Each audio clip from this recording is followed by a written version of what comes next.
Ang awit ay nagpapaalala, naway masumpungan po tayong tapat.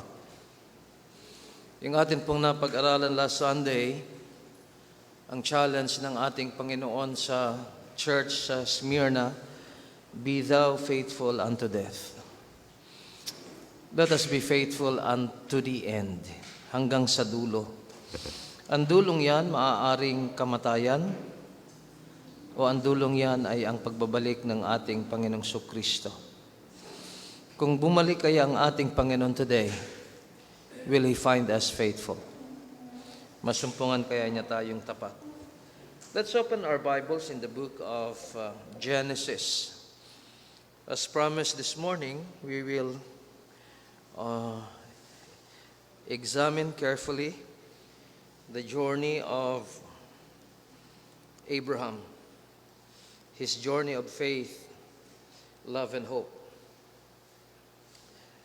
Genesis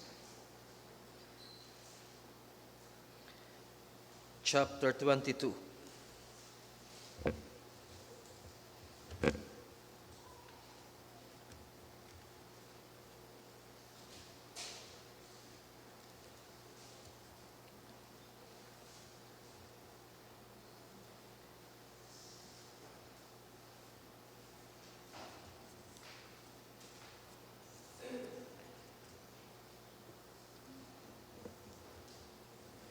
Mahirap po ang ating panahon ngayon, yung weather, kasi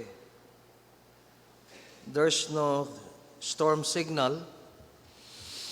Wala pong storm signal sa maraming bahagi ng Luzon. Pero ang mga nararanasan po natin ay parang bagyo. Once in a while, mayroong strong winds at malakas na ulan, bumabaha. Pero hindi basta-bastang masipag tong Quezon City. Ewan ko kung tunay nga ba silang masipag o nagsisipag-sipagan. Lahat ho ay nagsuspindi na, Quezon City hindi pa. Malagay ko ang tingin ni Mayor Belmonte sa mga teachers at sa mga estudyante, mga immortal. Okay? Lahat ng bayan sa Metro Manila ay nagsuspindi na except ang Quezon City. Ang problema sa ating mga leaders, mga local government leaders, they are out of reality. Sana po ay maglakad sila. Ay, halimbawa, kung ikaw ay naglalakad, makikita mo ang hirap ng mga ordinaryong Pilipino. Hindi naman sila nahihirapan eh. Kaya they are out of touch. Hindi po ganyan ang leadership. Okay, Genesis chapter 22, and we'll be reading verse number 1. And it came to pass after these things. What are these things? Tandaan po ninyo, wala namang chapter sa original Bible. Ano yung these things na yan? Sa chapter 21, ano mga pangyayari? Isaac was born. Siya ay na-circumcised. At siya ay naawat, weaned. Sa English, W-E-A-N-E-D. And then, si Ishmael ay nang asar kay Sarah.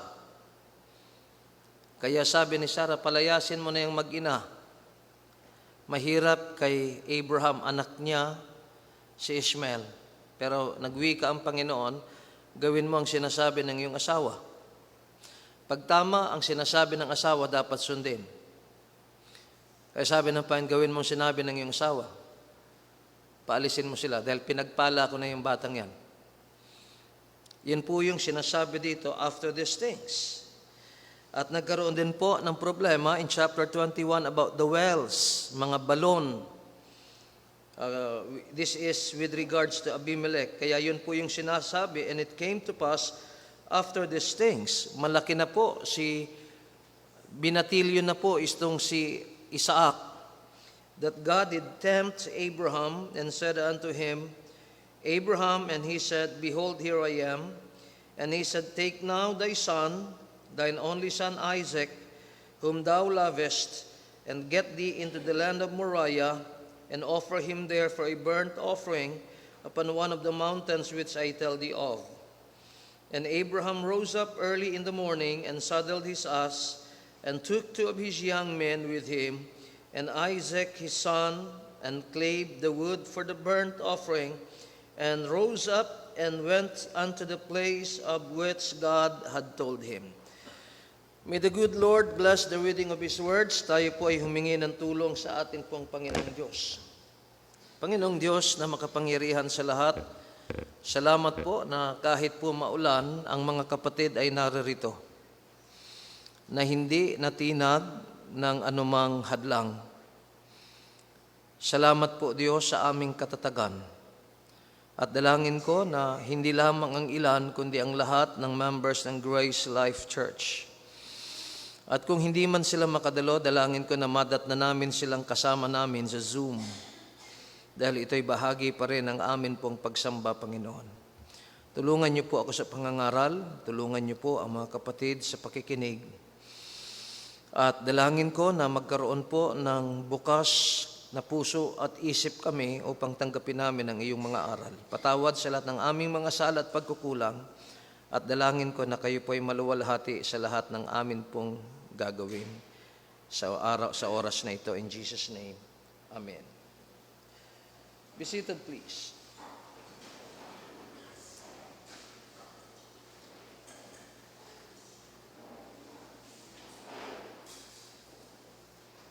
Okay. Inon ko na po ito, pero nawala.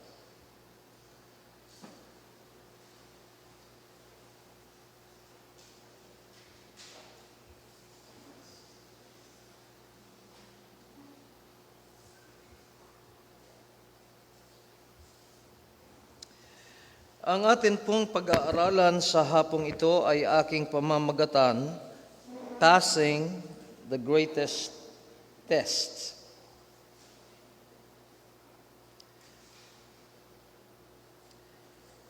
Okay. Sisi sa iyong kasalanan, tinatawag ka ng Biblia saint. Hindi lamang po yan, itong mga tests na ito should be endured and overcome.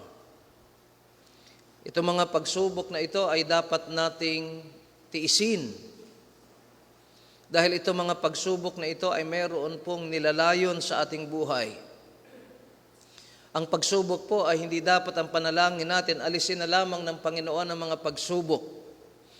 Nilayon ng Panginoon yan dahil meron siyang ginagawa sa ating pagkatao, sa loob na pagkatao. God is doing something in the inner man.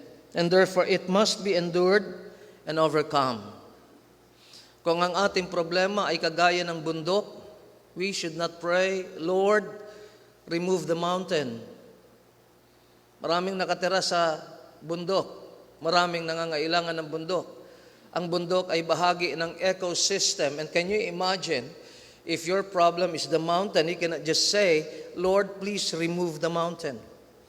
Ang dapat nating ipanalangin, bigyan niyo po ako, Panginoon, ng lakas upang maakyat ko ang kabundukan. In James chapter 1, verse number 12, sinabi ho rito ni James, Blessed is the man that endureth temptations. Yung temptation po dyan, mga kasama, ay walang iba kundi ang mga pagsubok sa ating buhay. For when he is tried, napansin po ninyo, mapalad ang taong nagtitiis sa pagsubok. In other words, sufferings are sufferings. Nais ng Diyos na ating danasin ang paghihirap. Sapagkat pag siya'y nasubok, he shall receive the crown of life which the Lord hath promised to them that love Him. May mga pagsubok pong darating. At yan po ay bahagi ng buhay ng mga banal. 1 Peter chapter 1, verse 6 and 7, sabi ho rito, wherein he greatly rejoiced. Do now for a season, if need be, you are in heaviness through manifold temptations. If you notice, mga kasama, ang pagsubok, this is the one thing I had seen in the Bible, nakita ko sa Biblia at aking naranasan, na pag merong pagsubok na dumating sa atin, hindi po isa. It will be manifold. Yan po ay marami.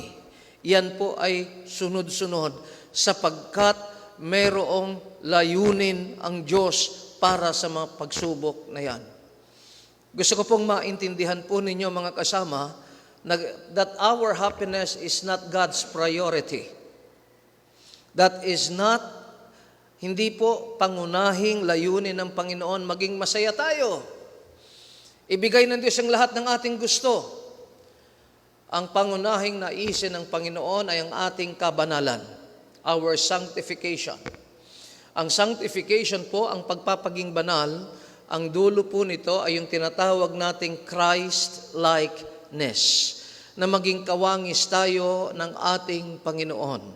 Na pag tiningnan ng ating buhay, ang nakikita sa atin ay ang katangian ng ating Panginoong Kristo, the character of the Lord Jesus Christ. Kaya sabi rito, if need be, ye are in heaviness through manifold temptations.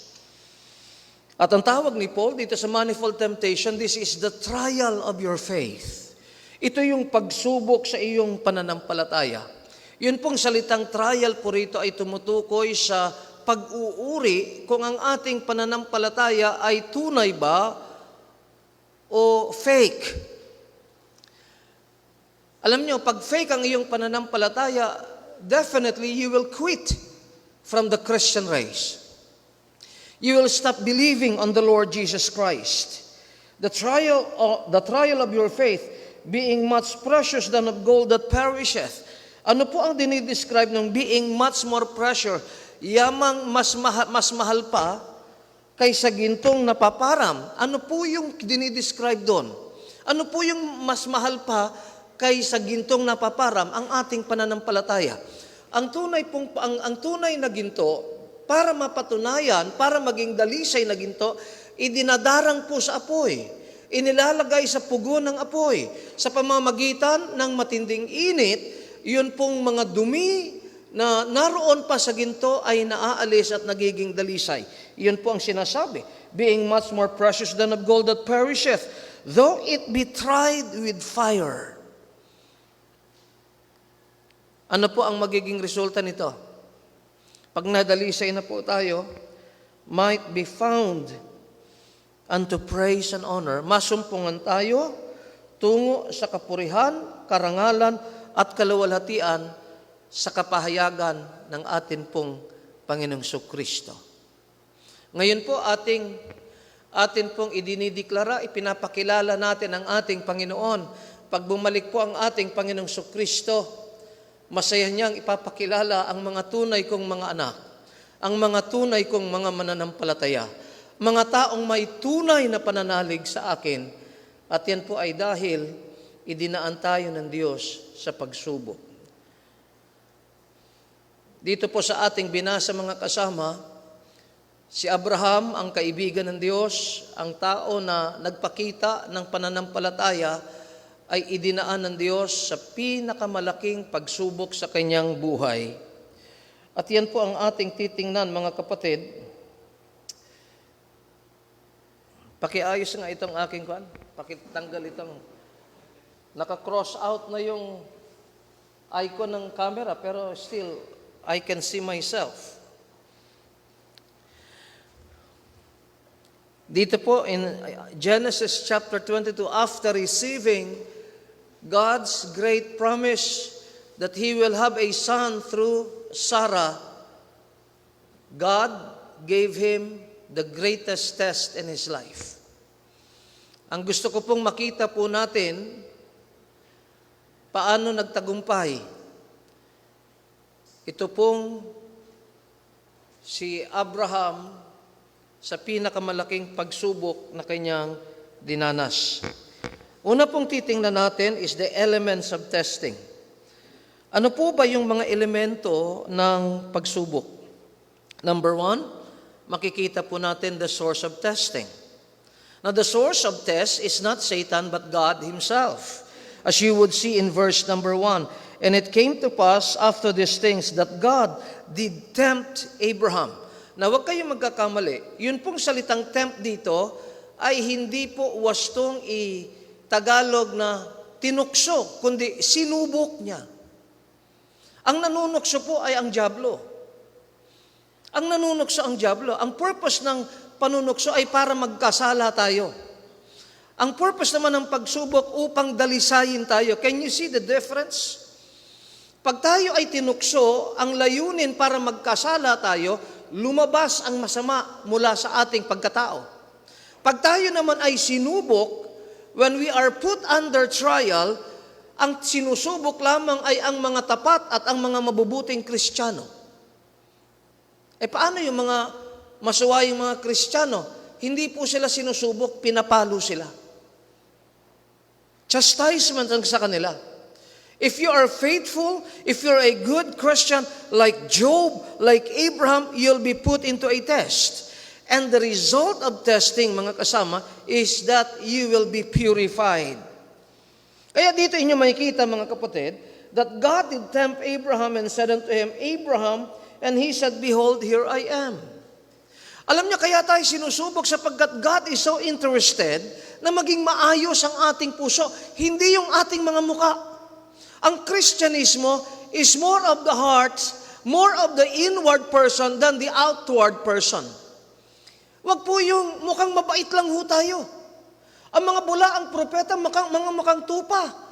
Pero ang kanilang kalooban, sila po ay ravening wolves, sabi ng ating Panginoon. Mga maninilang lobo. Sila po ay mga predator. Sila po ay mga halimaw. Pero sa panglabas na inyo, they look so kind, they look so meek, they put on a clothing that makes them look like sheep.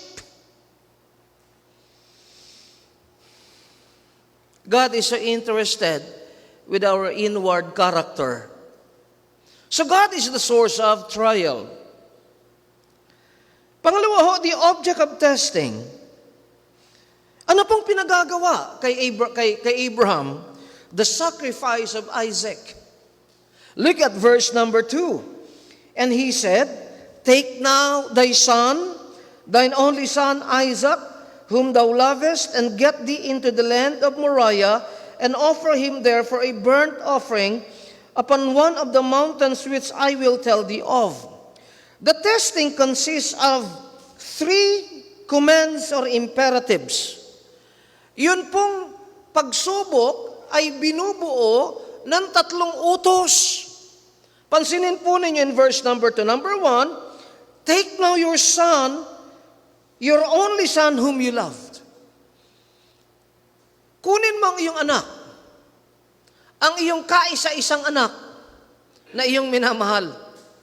Alam ko na nagtatanong kayo sa inyong isip, bakit tinawag ng Panginoon si Isaac ang tanging anak ni Abraham?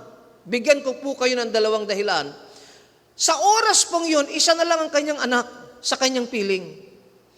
Kasi si Ishmael po ay pinalayas, wala na po sa kanyang pangangalaga ang kanyang anak na si Ishmael. Kaya tama ang sabihin, thine only son. Pangalawa, kaya thine only son, sapagkat ang tinutukoy, si Isaac lamang po, ang kaisa-isang anak ni Abraham na ipinangako sa pamamagitan ni Sarah. Walang mali sa sinabi ng Diyos. Sabi niya, take now your son, your only son whom you loved. Kunin mo ang iyong anak, ang kaisa-isa mong anak na iyong minamahal. Anong gagawin? Ikalawang imperative o utos, go into the land of Moriah. Pumunta ka sa lupain ng Moriah, sa bundok ng Moriah. Now, going to the land of Moriah is a 3-day journey. Yun hong pagpumunta ka sa bundok ng Moriah, 3 araw na paglalakbay po yun. 3 araw na siya'y maglalakad. And therefore, this actually exacerbates or it intensifies the testing. Lalo pong nagpasidhi sa kanyang pagsubok kung siya ba'y susunod o hindi. Sapagkat may 3 araw siyang paglalakbay, may 3 araw pa siyang pwedeng magsabi, teka, wag ko na lang ituloy, kawawa naman yung aking anak.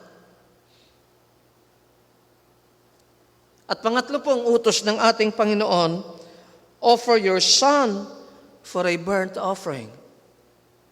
Mga kapatid, this is very strange. That's the reason why I said this is the greatest test in the life of Abraham.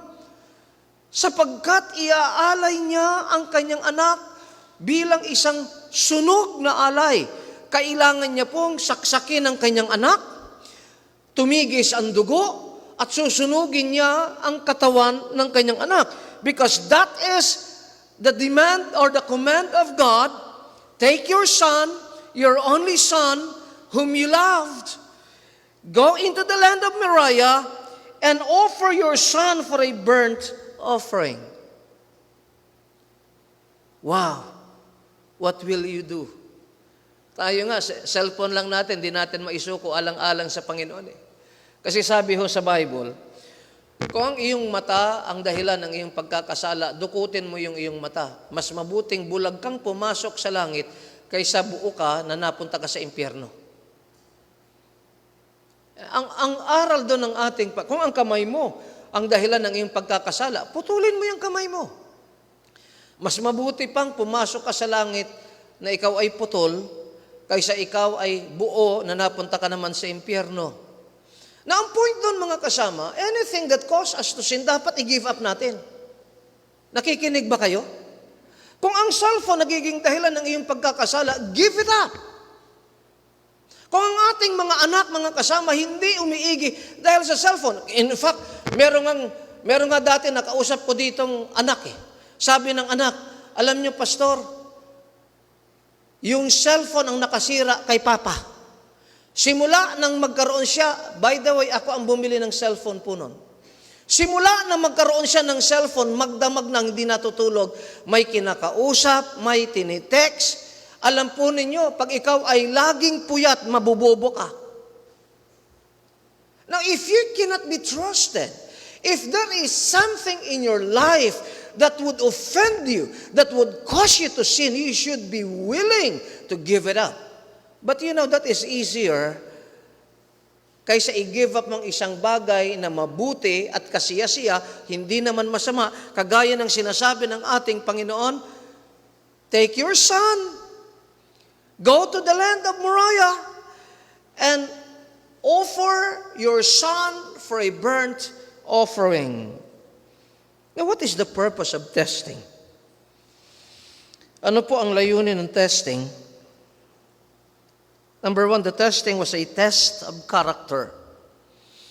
Ang pagsubok pong ito ay pagsubok sa atin pong puso, sa ating kalagayan, sa ating pagkatao. Anong uri kang tao? Makikilala. Alam ho ninyo mga kasama, ang tao ay nakikilala sa panahon ng paghihirap. Hindi sa panahon ng kasaganaan. Ang tao ay makikilala kung siya'y tunay na mananampalataya sa panahon na siya'y may karamdaman at kinakaharap niya na ang kamatayan. Hindi po sa panahon na ikaw ay malakas, ikaw ay malusog, maganda ang iyong pakiramdam. Makikilala natin ang ating mga sarili sa panahon ng pagsubok. Naalala ko po yung isang kaibigan sa Maryland na nung ako'y dumating many years ago sa Maryland, siya ang sumundo at siya'y nagkwento sa akin. Sabi niya, Pastor, malaki po ang aming kinakaharap ngayon sa buhay. Malapit na po kaming out of status, madedeport po kami. At alam ko, bigat na bigat po siya, but maybe a year ago, bago po nangyari yung pagsubok na yun, nakausap ko ang kanyang misis. Ang kanyang misis ayaw sumamba. Ang lamig-lamig sa gawain. May mga Bible studies kami. Ang kanyang mister lang naroroon. At tinanong ko ang kanyang misis that one afternoon, that was maybe a year or two, bago nangyari yung pagsubok, sabi ko, paano kung tawagin ng Diyos ang iyong asawa na maging pastor? Ano gagawin mo? Hindi po siya umimik. Now, nung sinundo niya ako, sabi ko sa kanya, alam mo kapatid, sa oras na ito, meron ka nang nakikilala. 2 personang nakikilala mo. Number 1, nakikilala mo ang iyong sarili kung may pananampalataya ka o wala. Are you afraid? Are you so fearful? If your response to the situation, takot na takot ka, nananalamin ka na at nakikita mo, hindi pala malakas o tunay ang aking pananampalataya.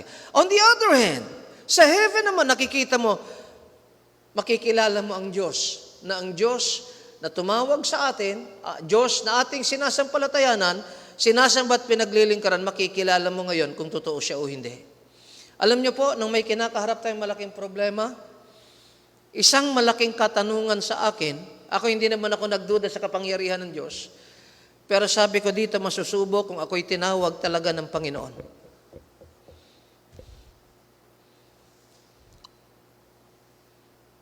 It is a test of character. Look at verse number 12. Noon pong sasaksakin na ni Abraham ang kanyang kaisa-isang anak na Isaac, and he said, lay not thine hand upon the lad, neither do thou anything unto him. Huwag mong ilapat ang iyong kamay sa binata. Wala kang gagawin sa kanya. For now I know that thou fearest God. It was a test of character. Ngayon, nalaman ko na, napatunayan ko na ikaw ay may takot sa Diyos. Yamang hindi mo ipinagkait ang iyong anak, ang nag-iisa mong anak sa akin.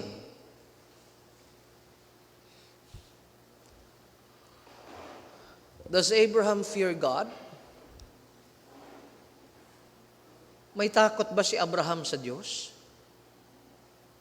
O mas takot siyang mawala ang kanyang anak?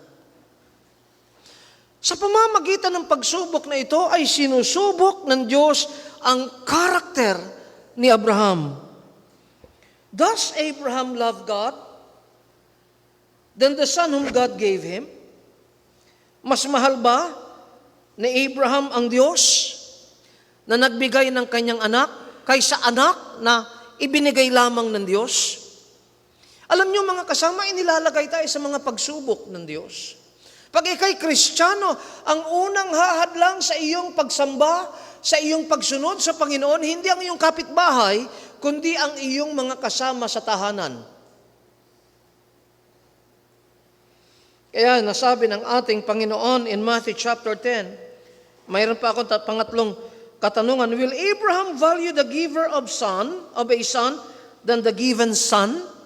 Mas pahahalagahan ba ni Abraham ang nagbigay sa kanya ng anak o yung anak na ibinigay sa kanya? Alam niyo dyan, nakakatakot mga kasama. Alam niyo, let us love the God who gave us the blessing and use the blessing which He had given us for His glory.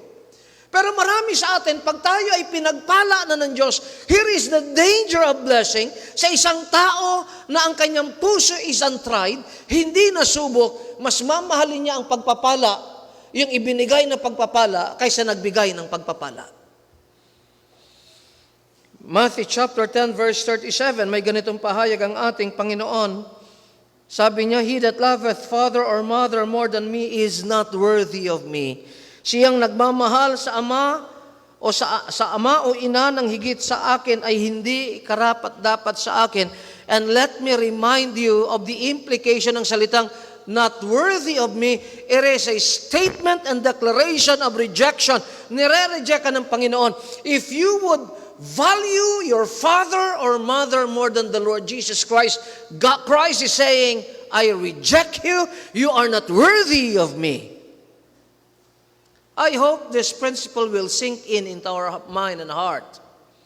Sana po ay maitanim, maging bahagi ng ating puso at isip.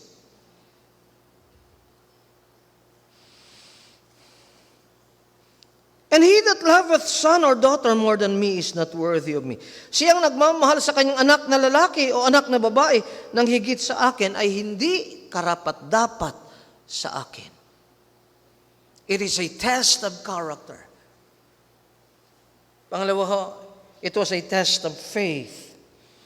Ito po ay pagsubok sa kanyang pananampalataya. Do you trust God? Hebrews chapter 11, 17 to 19 gave us an explanation about the test of faith.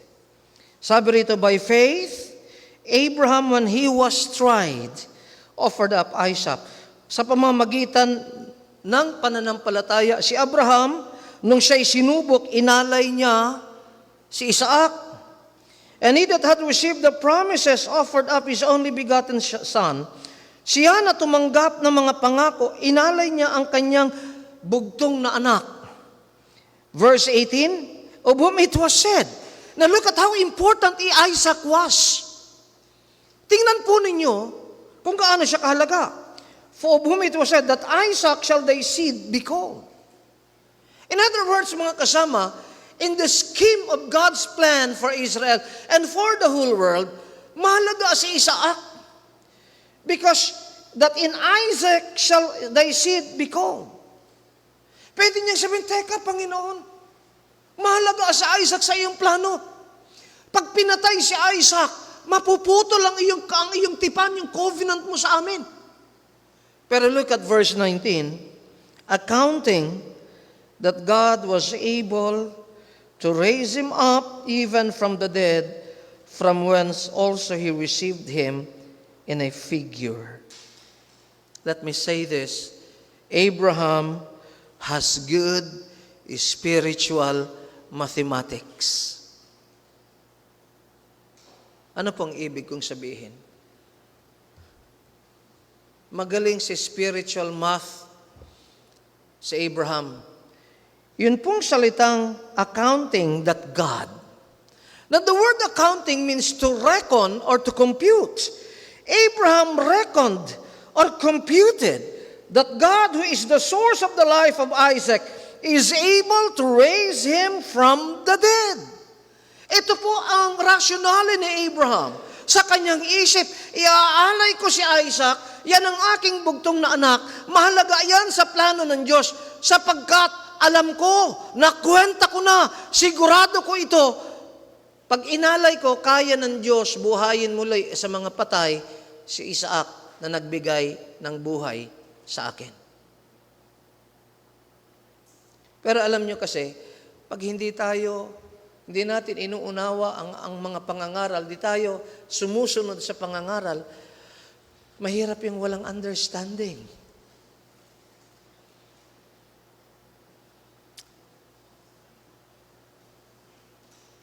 Now let me go to Roman numeral number 2. I'm done with the elements of testing. Let us go now the response of Abraham to God's test. Ano po ang naging tugon? Sabi ng Panginoon, take your son, go to the land of Moriah, offer your son for a burnt offering.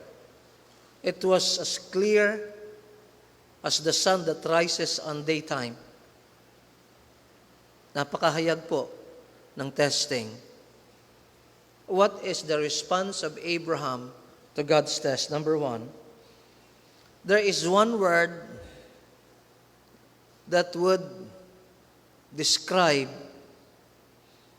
the response of Abraham, and that is obedience. At papakita ko po ang iba't ibang aspeto ng pagsunod ni Abraham. Number 1, or letter A, Abraham promptly obeyed God. Nung marinig niya, mga kasama, ang 3 utos ng Diyos, take your son, go to the land of Moriah, and offer your son for a burnt offering. Anong ginawa niya? Abraham promptly obeyed God. Agad-agad na sumunod si Abraham. Look at verse 3. And Abraham rose up early in the morning. Si Abraham ay agad gumising ng maaga, ng madaling araw, in other words, and saddled his ass. Now listen to this. When God commands us to do something, sundin agad natin. Kasi ang utos po ng Panginoon, balikan po natin ang Genesis chapter 22, verse number 2. What is the time frame when God gave him a command? Kailan siya dapat susunod? Basahin nga natin, verse number 2. Ready, go. And he said, kailan niya kukunin ang kanyang mga anak? Now! Hindi niya sinabi, o bukas mo na kunin yung anak mo, ha? Kundi sabi ng Diyos, take now! Alam niyo mga kasama, the problem with so many people na inutusan ng Diyos, lagi tayong nagpapaliban, saka na lang, bukas na lang, maglingkod. Alam ko na dapat kang naglilingkod. Pero nasa isip mo, saka na lang. Ang utos ay dapat sundin ng agad-agad. Why? Because delayed obedience is disobedience. Have you ever received an email na may nakalagay time sensitive? Sino nakatanggap ng ganyang email? Ako ho, pag meron akong mga transaction sa bangko, o meron akong mga kasulatan na gumagamit ng mga official email nila sa office, mayroon lagi nakalagay, time-sensitive mail. At gusto ko pong sabihin po sa inyo, pag tayo po ay inutusan ng Diyos, huwag tayong magpatumpik-tumpik. Let us obey God promptly. Number 2, Abraham minutely obeyed God. What does it mean? Minutely. Ang ibig sabihin, sa kanyang pagsunod, hindi lamang agad siyang sumunod, kanyang sinunod ang detalye ng utos ng ating Panginoon. Tingnan po ninyo pagkakasabi in verse number 3. In-underline ko po. And Abraham rose up early in the morning and saddled his ass and took 2 of his young men with him and Isaac his son and clave the wood for the burnt offering, rose up and went unto the place of which God had told him. Immediately he obeyed God, meaning to say, he was aware of the details and to the dot, sinunod niya ang utos ng ating Panginoon. Halimbawa, sinabi ng ating Panginoon na mag-alay ka, anong gagawin mo? Anong kailangan mo pag mag-aalay ka ng sunog na alay? Di kailangan mo ng panggatong? Napansin po ninyo, una sinabi dito, dinala niyo yung dalawa niyang utosang lalaki. His 2 young men, katulong nila hanggang doon sa paanan ng bundok Moriah. At meron silang dalang Meron silang dalang wood, panggatong po yun. Alam nyo, meron na ba kayong nakasama na pag inutusan mo lahat, sasabihin mo? Halimbawa, sinabi mo magsaing ka na, tumayo, o nagpatumpik-tumpik, magsaing ka na, hindi ko nga alam kung saan yung bigasan. I mean, everything you'll have to discuss. Alam niyo mga kasama, kaya nga po kanina, nag-post ako Ang isang tao na walang heavenly wisdom, hindi po qualified na maging pastor o maging ministro. Alam niyo ang nakikita kong problema sa maraming manggagawa, walang heavenly wisdom. Alam niyo ang gumagana? Instinct. Kung anong masaya, kung anong madali, kung ano ang nakakaaliw, yun lang ang kanilang ginagawa. Pero si Abraham, he obeyed God minutely. At pangatlo po, Abraham obeyed God confidently in verse 5. And Abraham said unto his young men, abide ye here with the ass. Dito lang kayo, hintayin nyo kami rito ha, huwag kayo umalis, dito lang kayo. Bakit? Look at the confidence of Abraham. Sabi niya, and I and the lad will go yonder and worship. Ako at ang anak kong lalaki, itong binata, pupunta kami sa malayong lugar upang sumamba. At anong sabi? Come again to you. He was confident that him and his son Isaac will be coming back alive and kicking. That is confidence. At pang-apat po, kaya po he obeyed God confidently because there is the presence of faith or trust in his heart. Abraham trustingly obeyed God. May pananampalataya siyang sumunod sa Diyos.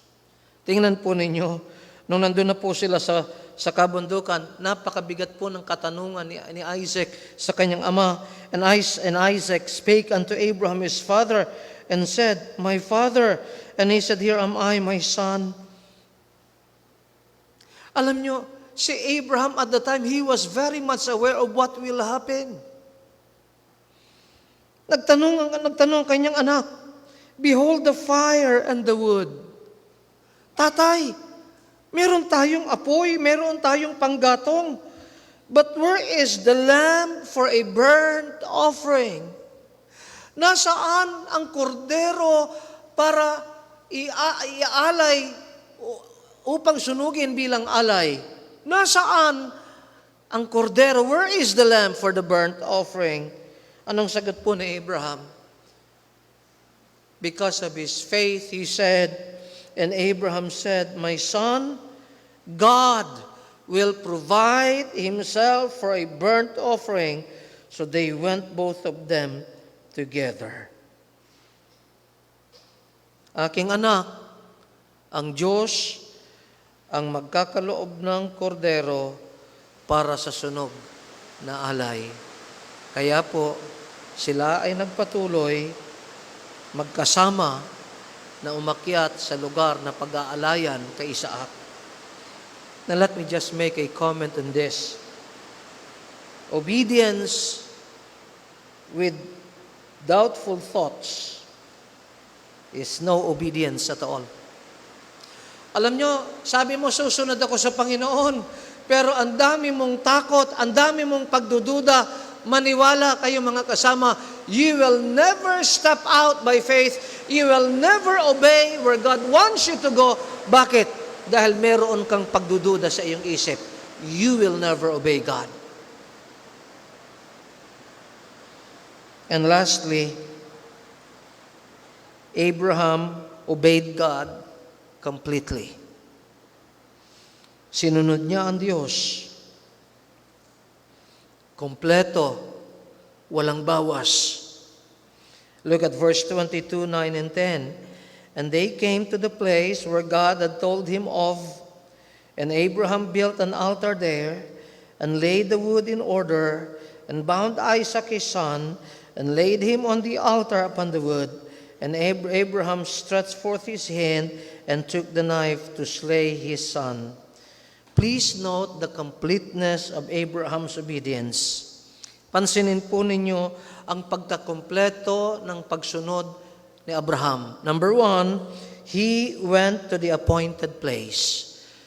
Kung saan sinabi ng Diyos sila magtatagpo, doon siya pumunta. And they came to the place which God had told him of.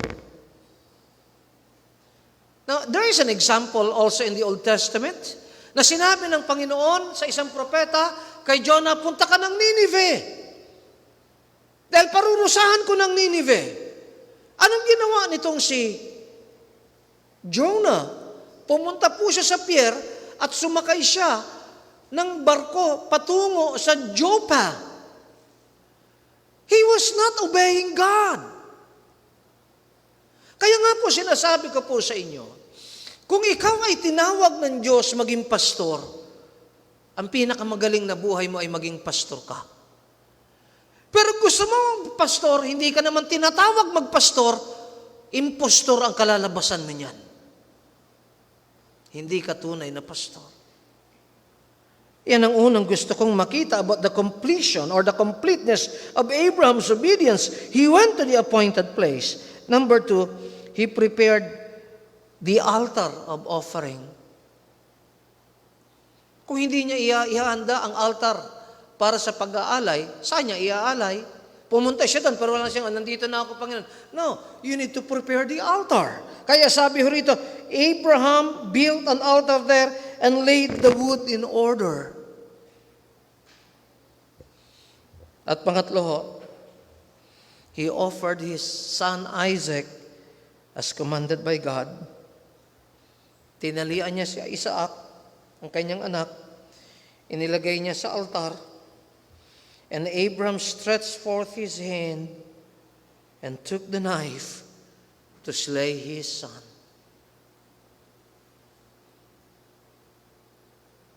It was a complete obedience. Ano po ang kabaliktaran ng complete?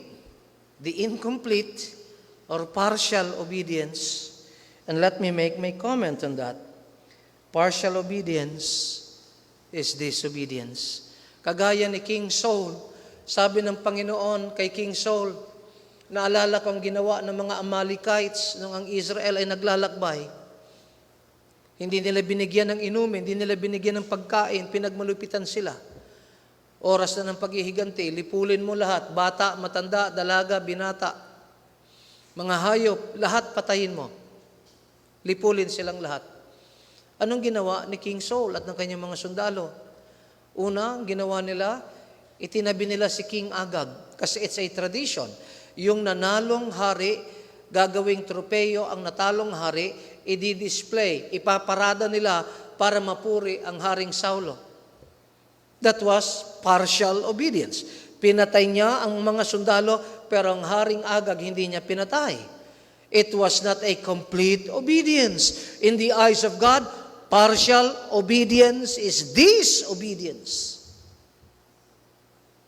Pinatay niya yung mga payat na hayop. Pero yung malulusog na hayop, yung matatabang tupa at kordero, kanyang itinabi. Ang dahilan, iaalay sa Diyos. Kaya sinabi ng Panginoon, to obey is better than sacrifice. Hindi inihingi ng Diyos una sa lahat ang ating sakripisyo para sa kasalanan. Ang inuutos ng Diyos una sa lahat is to obey Him and not to sacrifice before Him. Partial obedience is disobedience. That is how Abraham obeyed God. He obeyed promptly, minutely, confidently, trustingly, and completely. Tanungin ko lang po kayo, how do you obey God? Siguro pag nagbabasa tayo ng alam ko maraming ganito mga Kristiyano, pinipili lang natin yung gusto nating sundin. Mayroon lang mo tayong mga talata na binabalik-balikan natin. Pag yung talata laban na sa atin, iniiwasan natin. Alam po ba ninyo, pwede kong gawin yun? At maraming pagkakataon sa aking pangangaral, na ang tukso sa akin, iwasan ko na lang to, patama to sa akin eh. But I will not be a faithful preacher pag ginawa ko po yun. I must preach completely what the Bible says. No matter if it hurts me or not. No matter if it hurts you or not. Hindi ko pwedeng iwasan ang katotohanan dahil si sister ganito masasaktan, si brother ganito masasaktan. My mandate is to preach the word faithfully. Now let's talk about the response of God to Abraham's obedience. Ano naman kaya ang tugon ng Diyos? Nung sumunod si Abraham ng tama, number 1, there was a divine intervention. Nangialam ang Diyos. Anong pangingialam ng Diyos? God stopped the killing of Isaac. Pinigil ng Diyos ang pagpatay kay Isaac. Ang gusto ko pong makita po ninyo mga kasama, the Lord knows our responses to His Word. Alam ng Diyos ang ating tugon. Ang tugon lamang po dyan, obey or disobey. Look at verse 11 and 12. And the angel of the Lord called unto him out of heaven and said, Abraham, Abraham, and he said, Here am I. And he said, Lay not thine hand upon the lad, neither do thou anything upon him. Huwag mong ilalapat ang iyong kamay sa binata, ni wala kang gagawing anuman sa kanya, for now I know that thou fearest God, saying, Thou hast not withheld thy son, thine only son from me. God intervened. He stopped the killing. Number 2, there was a divine provision. Meron pong pagkakaloob ang Diyos sa kanilang pangangailangan. God provided an offering instead of Isaac. He provided an animal offering instead of Isaac. In verse 13 and 14, and Abraham lifted up his eyes and looked, and behold, behind him a ram, isang usa, caught in a thicket by his horns, a deer, a male deer, ram po yan. And Abraham went and took the ram and offered him up for a burnt offering in the stead of his son. Dito po unang nabanggit ang isang compound name ng Diyos in verse 14. And Abraham called the name of that place Jehovah Jireh. What does it mean? The Lord will provide. Alam nyo, habang pinag-aaralan ko po ito, parang ang ginawa ng Panginoon, inaralan tayo, sinubok tayo, at ngayon inaaralan ulit tayo para magbalik tanaw tayo. Have we ever realized that our God is Jehovah Jireh, the Lord who will provide? There was divine provision. First, there was divine intervention, nangialam ang Diyos. There was divine provision, nagkaloob ang Diyos. At pangatlo, there was divine pleasure and blessing. Ano pong ibig kong sabihin ng divine pleasure? Natuwa ang ating Panginoon. God was pleased by the faith of Abraham. Natuwa ang ating Panginoong Diyos sa pananampalataya ni Abraham. And look at verse 16. Sabi ho rito, and said, By myself have I sworn. Sa aking sarili ako'y nanunumpa, saith the Lord. Because thou hast done this thing, and hast not withheld thy son, thine only son. God was pleased with the obedience of Abraham. I'm just thinking today, have we ever obeyed God?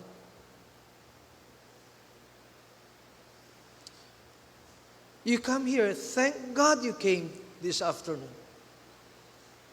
Alam nyo, gusto kong isigaw kanina, kahit anong mangyari, ang gawaing pagsamba ay magtutuloy-tuloy.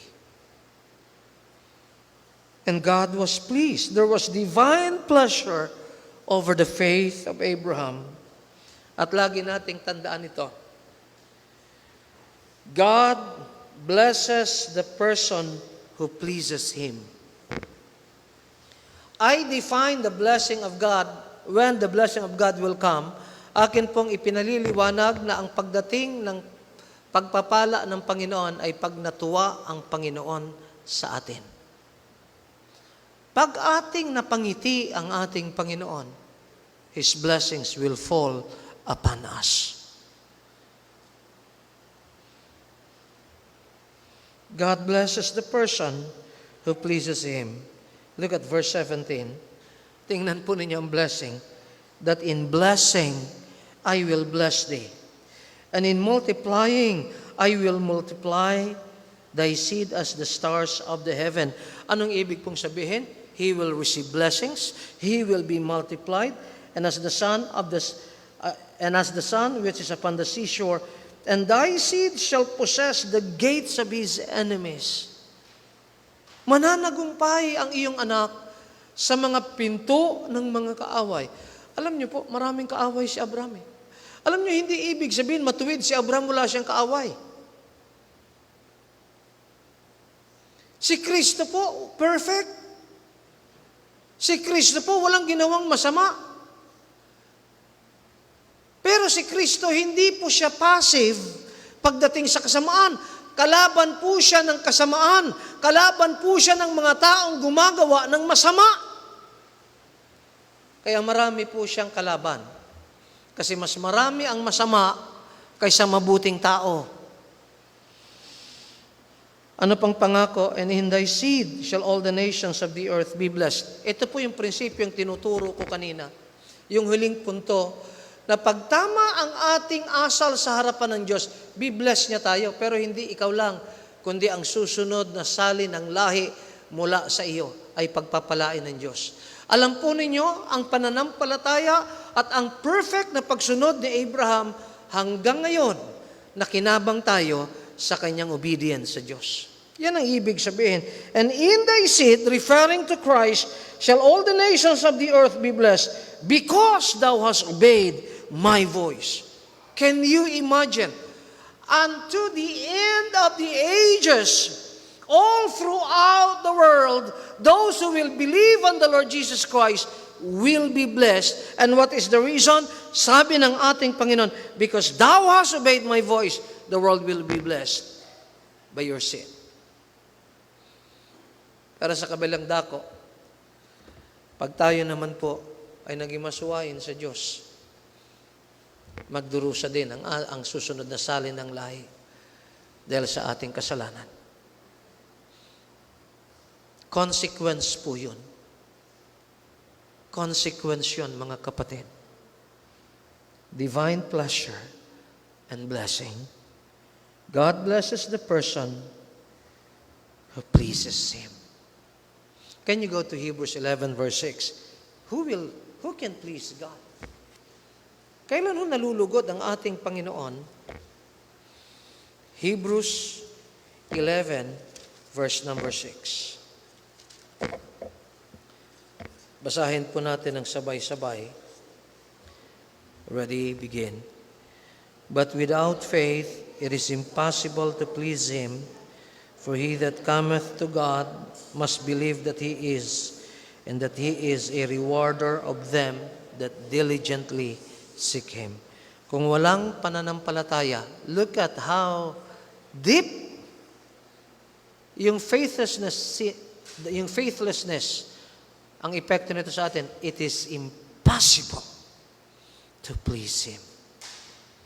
Kung wala kang pananampalataya, puro ka dabog, puro ka reklamo, puro ka paninisi sa Diyos, it is impossible to please Him. Kaya alam po ninyo, ano bang turo sa Hebrews chapter 10? Tinuro ito ni Pastor Gaborni nung Friday. Hebrews chapter 10, ito po sabi ng Bible. Hebrews chapter 10,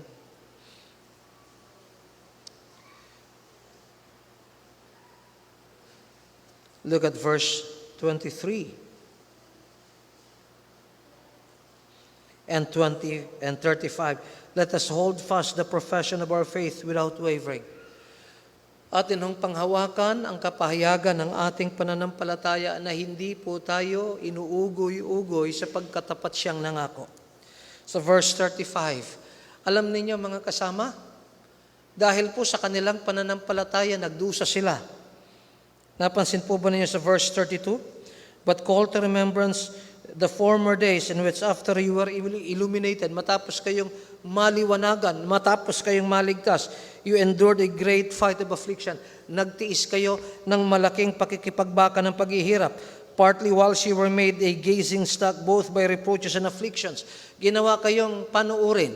You became a spectacle. Para kayong mga entertainers, pinagmamasdan, pinahihirapan kayo at tinitingnan kung kayo magpapatuloy. And partly while she became companions of them that were so used, kayo ay naging kasama nilang mga pinarurusahang gayon. For He had compassion of me in my bonds. Naawa kayo sa aking pagkakulong and took joyfully the spoiling of your goods. Alam po ninyo na bangkarote ho sila. Kinamkam ang kanilang mga ari-arian, knowing in yourselves that you have in heaven a better and enduring substance. Kung mayroon tayong nawalang kayamanan for Christ's sake, huwag kayong manghinawa, huwag kayong maawa sa inyong sarili, huwag kayong magreklamo, huwag kayong manghina, huwag kayong tumalikod. Alam nyo bakit? Kung halimbawa, listen very carefully. Kung tayo'y pagpapalain ng Diyos, gamitin natin ang pagpapala na iyan para pagyamanin ang gawain ng Diyos. Nakikinig ho ba kayo? Kung maubos man ang ating kayamanan, sinasabi ni Apostle Paul, you have that, knowing in yourselves that you have in heaven, verse 34, a better and an enduring substance. Pero ilan sa atin ang sinusukat natin ang Diyos kung anong meron tayo? Dito nga, sinasabi, mawawalan pa tayo alang-alang sa gawain, sa iglesia, sa mga manggagawa ng Panginoon. Pero ang kanyang hamon, cast not away therefore your confidence. Huwag niyong iwaksi ang inyong pagtitiwala na mayroong dakilang gantimpala. Yung ating pagtitiwala sa Diyos ay mayroong dakilang pagpapala. Every sacrifice na atin pong i-exert for the cause of the Lord Jesus Christ, huwag kayong manghinawa. Alam niyo, pag tayo masyado tayong makwenta sa Diyos, hindi talaga kayo makikitang nagtapat na naglilingkod sa Panginoon. You will be a very inconsistent Christian. You will not be faithful, and you are not trustworthy. Hindi ka mapagkakatiwalaan. Cast not away, therefore, your confidence, which hath great recompense of reward. Verse 36, for ye have need of patience, that after you have done the will of God. Kailangan ninyo ng pagtitiis, patience, upang matapos na inyong gawin ang kalooban ng Diyos, you will receive the promise. Alam niyo, ang goal natin is to do the will of God. Darating na po ang Panginoon. Let's focus on doing the will of God. Sa akin, napakasakit at napakasamang pakinggan pagdating sa gawain ng Diyos, sinasabi natin, tinatamad ako. Hindi ka ba nahiya? Ako, nakakahiya yun. Palagay ko, hindi ka paligtas pag yan ang sinasabi mo. Kasi wala kang gratitude sa Diyos eh. Wala kang pagkilala sa ginawa ng Panginoon para sa iyong buhay. Alam niyo po, pag mataas ang aking blood sugar, I just want to sleep. Ang aking isip, my mind is so sluggish.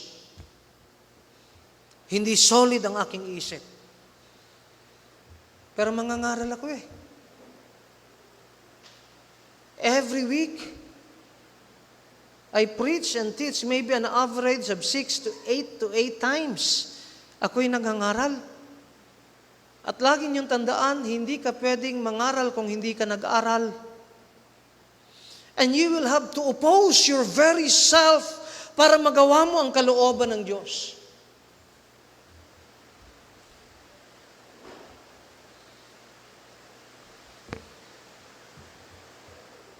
And it takes the grace of God and the power of the Holy Spirit for you to do the will of God.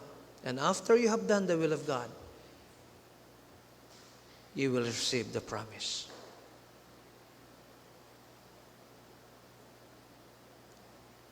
One day, or even right now, might be you are under trial. I hope and pray that you will pass the test. Dalangin ko na inyong mapagtagumpayan, o tayong lahat, kasama ako, mapagtagumpayan ang pagsubok. Isang bagay ang tiyak. Sino ho dito ang wala na talagang makain? Taas ang kamay. Huwag kayo mahiya. Sino ho dito, newspaper na lang ang damit mo? Wala pa naman ako nakikita rito. Kasi sa Bible po, meron kang pagkain at damit, makontento ka. Hanggat may pagkain at damit pa ho tayo, hindi pa nagkukulang ang Diyos. Ngayon, pag inggitero, kita natin ang iba, may bagong cellphone. Gusto ko rin magkaroon. Doon ho, sumihirap ang buhay. Tama o mali? Doon ho, nagpapasikip ang buhay. Pag gumana ang envy, yung inggit sa atin. Pag ho nating, alam niyo yung inggit, gawa ng laman yan. Gawa ng laman. Makontento tayo kung anong meron tayo.